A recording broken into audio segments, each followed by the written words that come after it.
Ben Türker. Bu diz bizi çekemeyenlere ve taklitçilere gelsin.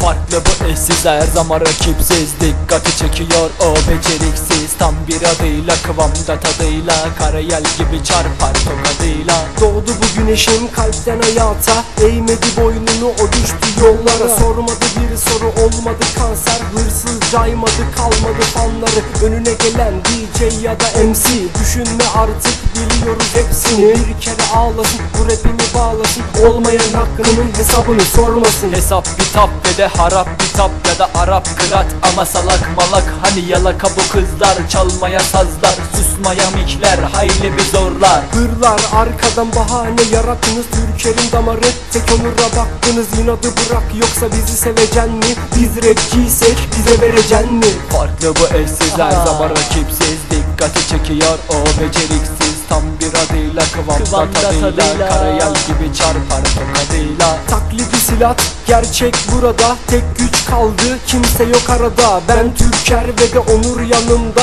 boru mu bu dostum, Malatya'da marka. Rakibimiz yoktur, çekemeyen çoktur, bana göre bunlar çoluk çocuktur. Yarısı lavuktur, yarısı yoluktur, kızlardan çok yalakamız yoktur. Bölücülük yapma, bölemezsin sen, adam olsan da gücümüzü bilsen. Konuşmayı keserek buralara gelsen, Malatya önünde diz çöktürsen. Zirve bizimdir, yukarıya bir bak, suda ıslanmaz istersen yak. Dört dörtlük rap, Türker burada, tarzımız çoktur, bahane arama. Farklı bu eşsiz, her zaman rakipsiz. Dikkati çekiyor o beceriksiz. Tam bir adıyla, kıvamda tadıyla, karayel gibi çarpar tokadıyla. Dinleyin millet, öperiz yanaktan, rakip rapçilerin atağı sol kanattan. Körükle gidiyorlar ona yangına, mikrofonu uzattım şimdi Onur'a. Bu tarafa bir baksana, mesajım var, çabalama boşuna. Susmaz mikler, çevrede itler, havladı şimdi havlayan itler. Isırmaz.